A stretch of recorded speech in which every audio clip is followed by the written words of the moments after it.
altitude. We're gonna be a red smoke. Okay, got the red smoke. Okay, what about you, Shane? Schools. Oh, thanks for remembering me. I appreciate that. That's right. It's interesting. It's like Mike said, and what Drago said, you get to go to the schools they allow you to go to when you're new. And I was in a platoon with a bunch of new guys, and so everybody needed quals because nobody had any. So we got to go to a bunch, and I always wanted to be a point man. That was my dream job. And hey, guess what, new guy? No. Yeah. So I got to be. I was a 60 gunner. Yeah, so I got to be a communicator, and I did that for a platoon, and that sucked because it's a lot of weight, and you never really get to use it other than to talk to people. You said 60 guns, like I'm burning through that Right. ammo. So then my second platoon, I was like, well, I'll be a 60 gunner because I get to carry the same amount of weight, but I get to dump it every time we get in a firefight. Way better deal. So I did that, but I got the. I like carrying the 60, man. I did 3 on the East Coast, almost 6 years, and I got comms and radio and dive soup and some of the basic stuff, and I always wanted the air stuff, and I couldn't get it, and I wanted sniper school, and I couldn't get it. You're too new, nope. You're too new, nope. And then I did break and services, came back in on the West Coast, and I started getting more of that stuff. I think from a sheer grading standpoint, free fall jump master with the Army. For 2 reasons. One, because the Army knows you're in the Navy and they're going to fucking grade you way worse than everybody else because they want you to fail. Yep. The same way dive school puts Army through diving and fucks with them. So that's an understood. But the fact is, when you're chucking guys out of an airplane, it's like doing a dive soup test. You know that that's your boys, that you could fucking kill them. Yeah. If you're doing the wrong thing. So the realization, again, with the responsibility that's associated with that, and then the grading criteria and how specific everything needs to be, how this has to happen before that. There's no gray area. There's no, well, I can do that later, and it doesn't exist, whereas in most of the business world, there's a lot of room for error, and in our world, there's just not that room. I was shocked when I got my civilian cert, whatever the hell you call it. Oh, free fall cert? Yeah, I went to the drop zone, and how lackadaisical they were. They were like trying to bust my balls. I'm like, look, I got this qual in the military, like just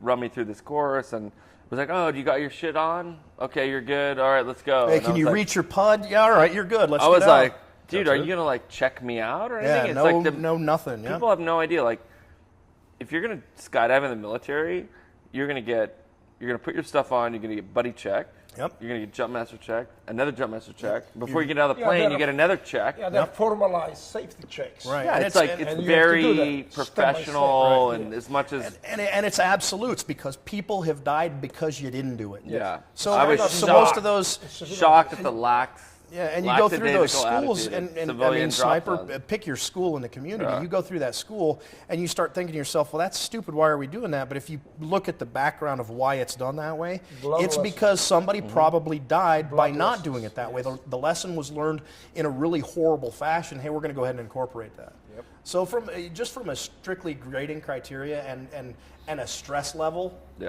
from a staff and induced stress level, the free fall jump master with the Army as a senior guy in the teams, I've been around for a long time.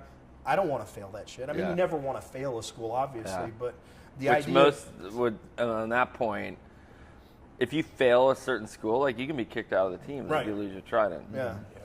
Or at the bare minimum, you're demoted within your platoon. You're not going to get that job. Now you don't want to be that guy that fails the school. You can't. You can't be trusted with the responsibility. You've shown that you can't be trusted with responsibility. You just wasted a fucking billet. Right, the thousands of dollars that goes into you doing a cross-military school and all of those. So it's the loss of everything. You failed everybody. Yeah. So, that I think from just a straight-up stressor, that was as big as it had ever been. Mine was.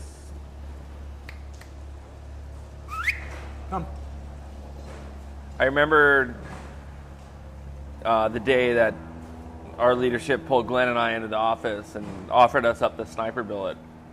As a couple of relatively new guys. Totally new, and I knew that being a sniper, like going to that school was a privilege. Like new guys didn't get offered that. It was like this incredible good deal, but at the same time, like a very terrifying concept, like because we knew that we had to go to the school. Probably one of the few schools that I can think of that in the teams where if you if you don't make it, you can come back and nobody's really going to give you any shit about it because they're like, oh, well, it's so tough. Yeah, it happens. Well, it happened a lot. It happened a lot, and but Glenn and I got called on the mat, and we're like, we rogered up for it, and one of the most stressful things I've ever done in my life was go to sniper school, and just like every day thinking that we're going to be cut. What's going to get me kicked out today? Yeah, what's going to get me kicked out today? And I remember Glenn, Glenn was such a perfectionist. When we got to past the shooting phase and got to the stalking phase, Glenn he'd come up to me and he's like, I need help. Like my stalking score is low. Like you need to coach me because I just had the stalking thing came natural. Oh, yeah, you had a knack for being sneaky. Imagine that. Weird. Yeah, exactly. I think it was because my time stalking fish in the kelp forest. No, that's probably a great. Yeah, we'll go with that. I'm sure that's But what Glenn it was. is like telling me, he's like, I'm on the cusp of failing, and like I need to do this and that, and Boy never failed anything in his life. No, I know he's a perfectionist. And I look at the score sheet. I was like, "What do you mean, dude? We're like neck and neck for number one. Like you're coming to me for advice." And I remember one stock we did. I was like, "Right, Glenn. Here's the deal. We have a shorter stock. This is our plan. We're gonna find out where they are." And I remember this is like happening live. I was like, "All right, I know where they're at. And this is our plan. We're gonna move up to these trees. We're gonna go so fast and be so concealed that we're gonna get there before they even know it." He's like, "That doesn't sound good, man." He's like, "That's crazy." He's like, "That's a bad idea." And I was like, "Really? Like you're asking for my help?" Like I'm like, "Tell you, this is the plan. Like it's gonna work out." He's like, "It's not good. It's not good. I gotta do this. I gotta do this my own way." So I'm like, "All right, man." I kissed him off, and I went and executed that plan, and I set like a record at sniper school. I took the shot. They thought someone AD'd because it was so early on. They're like, "Who AD'd?" They're like yelling this.